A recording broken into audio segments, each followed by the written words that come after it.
As soon as નો sooner ડીડની જેમ જ hardly van સ્કેરલી વેનનો ઉપયોગ થશે.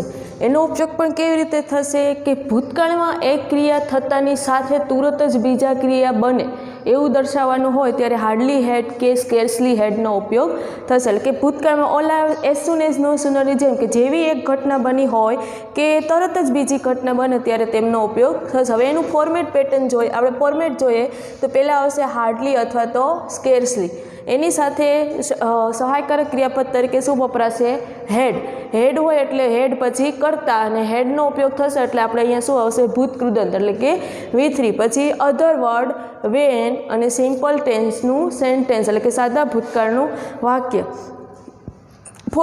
જેવી રીતે એઝ સૂન એઝમાં કેવી રીતે થતું હતું? એઝ સૂન એઝ પ્લસ કરતા plus V2 plus comma plus simple ટેન્સનું સેન્ટેન્સ. પછી નો સુનરમાં કેવી રીતે આવે તો કે no sooner plus did plus કરતા પ્લસ V1 પ્લસ અન્ય શબ્દ પ્લસ વેન પ્લસ સિમ્પલ ટેન્સનું સેન્ટેન્સ.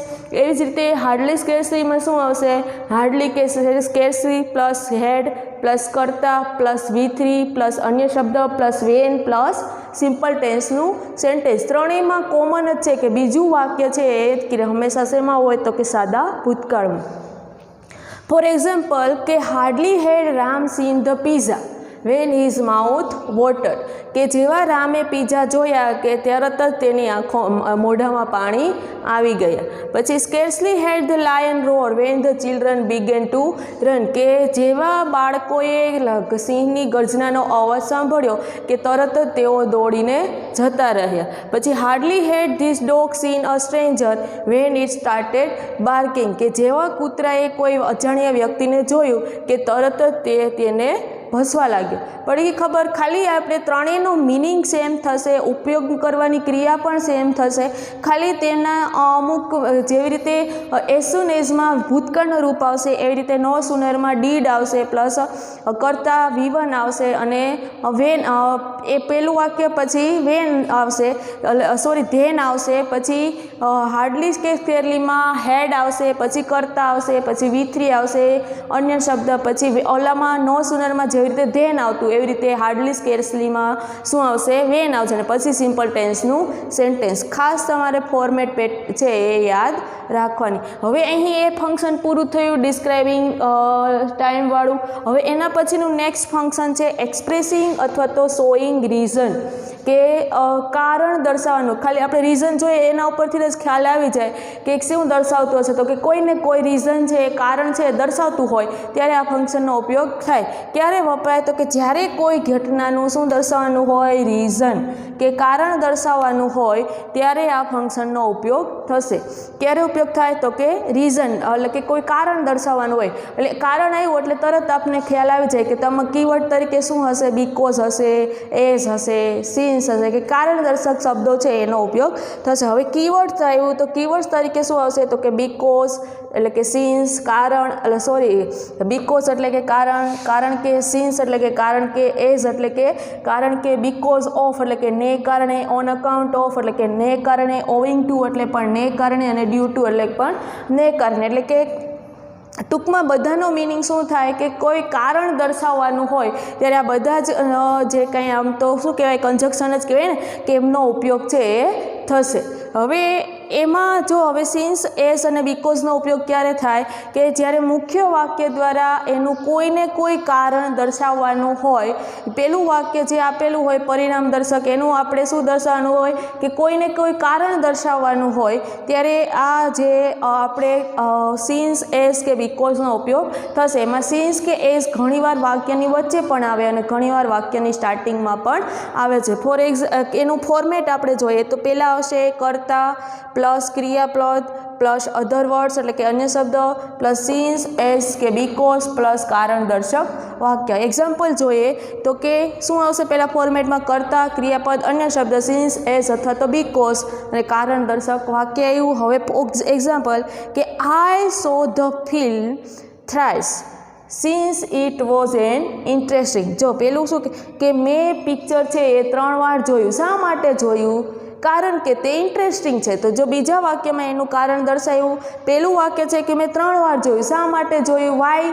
તો કે જો કે I saw the film thrice કે મેં 3 વાર પિક્ચર તો આપણે પૂછે ને વાય શા માટે જોયું તો કે ઇટ વોઝ એન ઇન્ટરેસ્ટિંગ તે રસપ્રદ છે એટલા માટે તે કારણ કે તે રસપ્રદ હતું એટલા મેં એને 3 વાર જોયું. પછી as you are guilty you cannot prove your self innocent કે જો તે ખરેખર તું તારે you cannot prove your self innocent કે તારે તારી જાતને ઇનોસન્ટ નિર્દોષ પ્રૂવ એટલે કે સાબિત કરવાની જરૂર નથી કારણ કે તને તારી ભૂલનું ખરેખર ઓલું જ છે કે ગિલ્ટી છે તને તારી ભૂલનો અનુભૂતિ છે. પછી she did not attend the office કે તે ઓફિસે જઈ હાજર રહી ન હતી બીકોઝ કારણ કે સી વોઝ નોટ વેલ કે શા માટે તો કે તેની તબિયત સારી ન હતી તે માટે તે ઓફિસે જઈ શકી નહીં. અહીંયા આવી રીતે થયું. હવે સિન્સ એસ બીકોઝ ત્રણેયનો મિનિંગ પણ સેમ થશે અને ઉપયોગ પણ સેમ થશે. હવે એના પછીનું જોઈશું because of, on account of, owing to અને ડ્યુ ટુ. જો શોઈંગ રીઝન નામના ફંક્શનમાં આપણે એ સિન્સ બીકોઝ જોયું એટલે કે કારણે. હવે એવી જ રીતે જોઈએ આપણે account of, owing to, because of. ત્રણેયનો મિનિંગ શું થશે? ને કારણે. એનો ઉપયોગ ક્યાં થાય તો કે હંમેશા એનો ઉપયોગ વાક્યની શરૂઆતમાં પણ આવે અને ઘણીવાર વાક્યની વચ્ચે પણ તે આવે છે.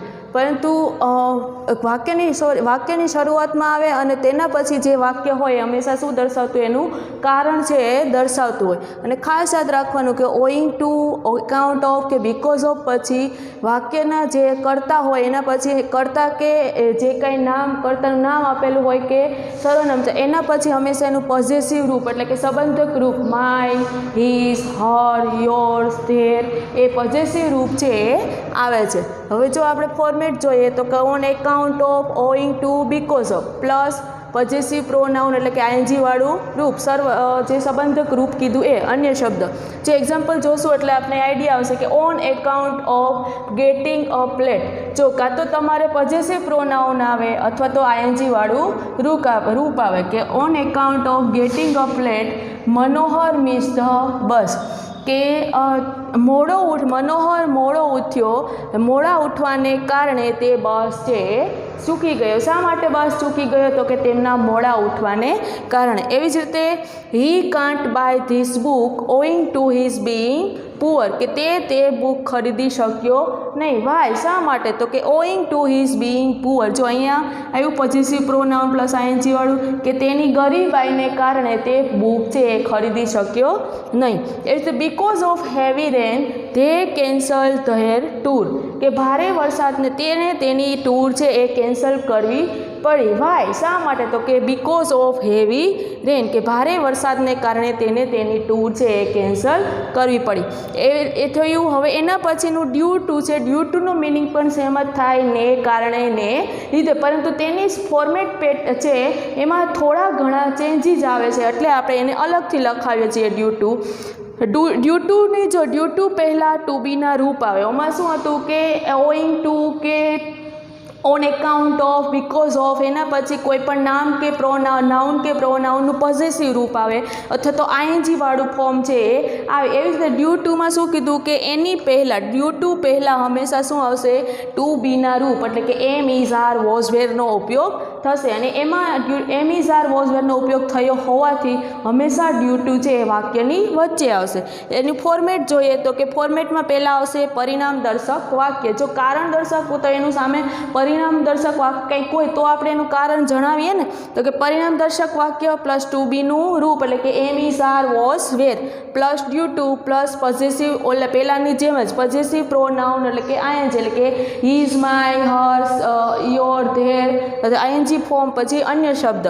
એક્ઝામ્પલ છે કે my brother's not passing the test was due to his laziness કે મારો ભાઈ છે એ તેની પરીક્ષા પાસ કરી શક્યો ન હતો. વાય શા માટે તો કે ડ્યુ ટુ હિઝ લેઝીનેસ એટલે કે તેની આળસના લીધે. જો અહીં ડ્યુ ટુ પછી આવ્યું પહેલાં આવ્યું છે ટુ બીનું રૂપ વોઝ કે વેર એટલે પછીનું છે કે Rishabh success was due to his hardworking, કે સફળ થયો, શા કારણે સફળ થયો, તો કે ડ્યુ ટુ હિઝ હાર્ડવર્કિંગ, કે તેણે સખત મહેનત કરી હતી એટલા માટે તે સફળ થયો હતો. જોયું અહીંયા આપણે કે ડ્યુ ટુનો ઉપયોગ કેવી રીતે થાય, અને on account of, because of, owing ટુનો મિનિંગ સેમ જ છે પરંતુ થોડાક વાક્યમાં છે એ ફેરફાર થાય છે. કે ડ્યુ ટુ પહેલાં ટુ બીના રૂપ આવે છે, જ્યારે પહેલાંમાં શું આવે કે પોઝેસિવ પ્રોનાઉન અથવા તો આઈએનજી વાળું ફોર્મ છે આવે છે. આમાં પણ પહેલાં વાક્યની શરૂઆતમાં કે ડ્યુ ટુ પહેલાં ટુ બીના રૂપ આવે ને ડ્યુ ટુ પછી પોઝેસિવ જે નામ કે પોઝેસિવ એટલે કે સંબંધક રૂપ છે એ આવશે, અથવા તો આઈએનજી વાળું ફોર્મ છે એ આવશે. અહીંયા આ ફંક્શન પૂરું થયું. હવે એના પછીનું નેક્સ્ટ ફંક્શન જોશું આપણે. એના પછીનું નેક્સ્ટ ફંક્શન આપણે જોઈએ કનેક્ટિંગ ઇન્ફોર્મેશન, કે કનેક્ટિંગ ઇન્ફોર્મેશન એટલે કે માહિતીને કોઈને કોઈ રીતે માહિતીને જોડી અને મિનિંગફુલ સેન્ટેન્સ છે એ બનાવવાનો હોય છે. હવે ક્યાં એનો ઉપયોગ થાય છે કે કોઈ માહિતી એક કરતાં વધારે વાક્યો દ્વારા રજૂ કરવામાં આવેલી, કોઈ ઇન્ફોર્મેશનને એક કરતાં એટલે કે મલ્ટિપલ સેન્ટેન્સમાં કે વધારે એક કરતાં વધુ વાક્યમાં રજૂ કરવામાં આવી હોય ત્યારે એ માહિતીને ચોક્કસ કન્જક્શનનો એમાં કન્જક્શન બેસાડી અથવા તો કનેક્ટર નો ઉપયોગ કરી અને એક મિનિંગફુલ સેન્ટેન્સ છે, અર્થપૂર્ણ વાક્ય છે બનાવવાનું હોય ત્યારે આ ફંક્શનનો ઉપયોગ થાય. તો કે વિવિધ પ્રકારની એક જ માહિતીને અલગ અલગ કોઈ શું કીધું કે એક કરતાં વધારે વાક્યોમાં માહિતીને રજૂ કરવાની હોય ત્યારે કન્જક્શનને એમાં બેસાડી અથવા તો અલગ કન્જક્શન કે કોઈ કનેક્ટર હોય એનો ઉપયોગ કરી કોઈ મિનિંગફુલ સેન્ટેન્સ આપણે ક્રિએટ કરવાનું હોય, બનાવવાનું હોય ત્યારે આ ફંક્શનનો ઉપયોગ થાય. ક્યું તો કે કનેક્ટિંગ ઇન્ફોર્મેશન. એમાં કોઈ કીવર્ડ્સ કે એવું નથી, એમાં શું હોય કે મોટા ભાગે અર્થપૂર્ણ સેન્ટેન્સ બનાવવાનું હોય ત્યારે કન્જક્શનનો આપણે ઉપયોગ કરવાનો હોય છે. અને આપણે આગળ આવશે સિન્થેસિસ, કે સિન્થેસિસમાં પણ તમને વાક્ય છે અલગ અલગ આપેલું હોય એમાં તમારે કન્જક્શનનો ઉપયોગ કરી અને એક વાક્ય છે એ બનાવવાનું હોય છે, મિનિંગફુલ સેન્ટેન્સ બનાવવાનું. એ જ્યારે આપણે સિન્થેસિસ ભણશું ત્યારે હું તમને એને ડીપમાં શીખવાડીશ. Not only Ram but also Shyam goes to temple. જો અહીંયા કન્જક્શન તરીકે આવ્યું not only Ram but also, કે ન કે રામ કે શ્યામ છે એ પણ મંદિરે જાય છે. અને પછીનું છે અહેમદાબાદ. જો અહીંયા ઓર છે એ કનેક્ટર તરીકે ઉપયોગ કર્યું કે Ahmedabad or Baroda will be declared as a clean city. તો કે અહેમદાબાદ અથવા તો બરોડાને એને શેના માટે જાહેર કર્યા છે તો કે સ્વચ્છ સિટી માટે જાહેર કર્યા. પછી ધોની વોન ધ ટોસ, કે Dhoni won the toss and elected to bat, કે ધોનીએ ટોસ જીત્યો અને તે બેટિંગ કરવા માટે ચૂંટાઈ ગયો, સિલેક્ટ થઈ ગયો. પછી નાના વોઝ લુકિંગ એટ અસ, કે નાના અમારા તરફ જોઈ રહ્યા હતા. વેન વી, જો અહીંયા વેન આવ્યું કે કનેક્ટર તરીકે કોનો ઉપયોગ થયો હતો કે વેનનો ઉપયોગ ન થયો, કે વેન વી કેરીડ અવેઝ નાની ડેડ બોડી, કે જ્યારે અમે નાનીની ડેડ બોડી લઈને આવી રહ્યા હતા ત્યારે નાના છે અમારી સામે જોઈ રહ્યા. ટૂંકમાં આપણે કન્જક્શન અથવા તો કોઈ બી કનેક્ટરનો ઉપયોગ કરી અને તમારે મિનિંગફુલ સેન્ટેન્સ છે એ આ ફંક્શનમાં બનાવવાનું હોય છે. એના પછીનું સેન્ટેન્સ છે એ પણ આના જેવું જ છે કે સિન્થેસાઇઝિસ એક્સપ્રેશન, એટલે કે એક કરતાં વધારે વાક્યો આપેલા હોય. આમાં શું કીધું હોય કે માહિતી હોય એને એક કરતાં વધારે વાક્યોમાં રજૂ કરવામાં આવી હોય અને તે માહિતીને કન્જક્શનનો ઉપયોગ કરી અને અર્થપૂર્ણ વાક્ય બનાવવાનું છે. એવી જ રીતે આમાં પણ શું કીધું કે એક કરતાં વધારે વાક્યો દ્વારા જે બાબતની રજૂઆત કરવાની હોય તે બાબતને વધુ સ્પષ્ટ બનાવવા સંયોજક અથવા તો કનેક્ટર વડે જોડી અર્થપૂર્ણ વાક્ય બનાવવાનું હોય ત્યારે આ ફંક્શનને ઉપયોગ થાય. એટલે કે જુદા અલગ એક કરતાં વધુ વાક્ય આપેલા હોય તેમાં કન્જક્શનનો ઉપયોગ કરી અને મિનિંગફુલ સેન્ટેન્સ બનાવવાનું હોય ત્યારે આ ફંક્શનનો ઉપયોગ થાય. આમાં પણ આપણે જે રીતે મેં આગળ વાત કરી કે જેમ સિન્થેસિસમાં અલગ અલગ વાક્ય આપેલા હોય તેમાં કોઈ બી એને બંધ બેસતું સંયોજકનો ઉપયોગ કરી અને એક મિનિંગફુલ સેન્ટેન્સ બનાવવાનું હોય એવી જ રીતે આમાં પણ આપણે તમારે કન્જક્શન કે કનેક્ટરનો ઉપયોગ કરી અને મિનિંગફુલ સેન્ટેન્સ છે એ બનાવવાનું છે. આને પણ એઝ લાઇક સિન્થેસિસ, આ પણ આપણે જેમ મેં આગળ કીધું એમ કે જ્યારે આપણે સિન્થેસિસનો ડીપમાં અભ્યાસ કરીશું ત્યારે તમને એનો ખ્યાલ છે એ આવી જશે. ફોર એક્ઝામ્પલ કે doctor commonly believe that Nana's condition is not well, કે જો અહીંયા ધેટ છે એ કન્જક્શન તરીકે ઉપયોગ થયો કે ડૉક્ટર કામલી માને છે કે નાનાની કન્ડિશન સારી નથી. પછી surgeon ask them, if she was not a woman and why they treat her badly, કે સર્જન છે એણે પૂછ્યું, જો અહીંયા ઇફનો ઉપયોગ કર્યો કે જો તે એક સ્ત્રી ન હોય તો શા માટે તેની સાથે આવી રીતે ખરાબ રીતે વર્તન કરવામાં આવે છે. પછી એના પછીનું છે કે in the press conference PM Modi said that, તો અહીંયા આપણે કેનો ઉપયોગ કર્યો, કનેક્ટર કે કંજક્શન તરીકે ધેટનો ઉપયોગ કર્યો, કે PM Modi in the press conference PM Modi said that petrol price would be reduce to reduce poverty, કે પેટ્રોલની કિંમત છે એના લીધે શું ઘટશે, તો કે ગરીબાઈ છે એ પણ જે રીતે જેમ પેટ્રોલની પ્રાઇસ ઘટતી જશે એમ ગરીબાઈ છે એ પણ ઘટતી જશે. પછી mister Morris nose how he should ask to complete his wish from the પો, કે મિસ્ટર મોરી છે એ જાણતા હતા કે કેવી રીતે, તો અહીંયા હાવનો ઉપયોગ કર્યો છે કે how he should ask to complete his wish from the પો, કે તે તેની વિશ પૂરી કરવા માટે કેવી રીતે શું કીધું કે મિસ્ટર મોરી જાણતા હતા કે તે પોની પાસે કેવી રીતે પોતાની વિશ છે એ પૂરી કરાવી શકશે. આવી રીતે આ બંને ફંક્શનમાં સિન્થેસિસ બેઝ કોના ઉપર છે કે બેઝ સિન્થેસિસ, કે સિન્થેસિસ આધારિત બંને ફંક્શનનો ઉપયોગ થાય છે, કે ટૂંકમાં કન્જેક્શન કે કનેક્ટરનો ઉપયોગ કરી તમારે એનો મિનિંગફુલ સેન્ટેન્સ છે એ બનાવવાનું રહેશે. અહીં આપણા ફંક્શન છે એ પૂરા થાય છે. મેં આગળ કીધું તેમ આ જે કાંઈ મેં ફંક્શન છે એ ચલાવ્યા એ બધા જ ફંક્શન તમારે તમારી ગ્રામર બુકમાં નોટ કરવાના જ છે, એટલે કે કરવાના રહેશે જ. એટલે જે કંઈ મેં ચલાવ્યું એ બધું તમારે તમારી ગ્રામર બુકમાં લખી લેજો. જો લખેલું હશે તો તમે આગળ એનો સ્ટડી કરી અને એક્ઝામમાં તમે આમાં આપણે ડીપથી કરાવેલું છે, ફોર્મેટ સાથે, કીવર્ડ્સ ફોર્મેટ સાથે કરાવેલું છે. એટલે જો તમારી પાસે ફોર્મેટ હશે તો તમે યોગ્ય એ ફોર્મેટને વાંચી અને તમે પ્રિપરેશન કરી અને તમે સેન્ટેન્સ છે એ બનાવતા શીખશો. એટલે કે આ બધું તમારે ગ્રામર બુકમાં લખવાનું જ છે. અહીં આપણા ફંક્શન છે એ પૂરા થશે. હવે નેક્સ્ટ ટોપિક જે હશે ગ્રામરનો એ આપણે નેક્સ્ટ લેક્ચરમાં ભણીશું.